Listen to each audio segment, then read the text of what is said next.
माता महाकाली के भयानक क्रोध को कौन नहीं जानता। वे जब क्रोध से गर्जना करने लगती हैं तो स्वयं महादेव भी उनका सामना करने से कतराते हैं। वहीं शिव के ही रुद्र अवतार हनुमान जी की अपार शक्तियों के बारे में क्या ही कहना।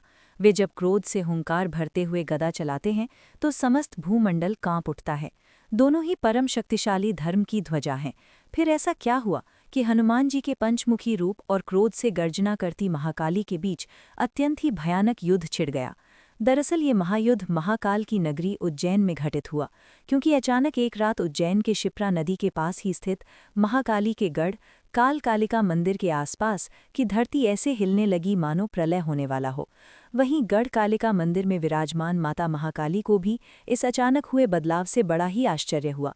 माता महाकाली को अपनी शक्तिपीठ की सीमाओं के भीतर किसी प्रचंड दिव्य तथा बेहद शक्तिशाली ऊर्जा के प्रवेश का आभास हुआ।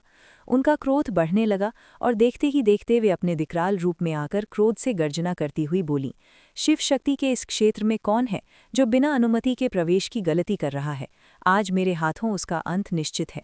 पर असल में ये प्रचंड ऊर्जा किसी असुर या दैत्य की नहीं, बल्कि पवनपुत्र हनुमान की थी।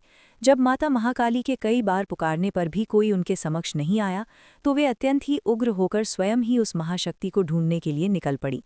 लेकिन पवनपुत्र हनुमान को अचानक महाकाली के इस क्षेत्र में क्यों आना पड़ा, और फिर क्यों हनुमान जी और माता महाकाली के बीच एक महाप्रलयंकारी युद्ध शुरू हो गया? असल में यहाँ सिर्फ हनुमान जी ही नहीं, बल्कि श्री राम, लक्ष्मण, माता सीता सहित और भी कई लोग थे। क्योंकि लंका विजय के बाद अयोध्या जाते हुए श्री राम उज्जैन के महाकाल शिव के दर्शन करने के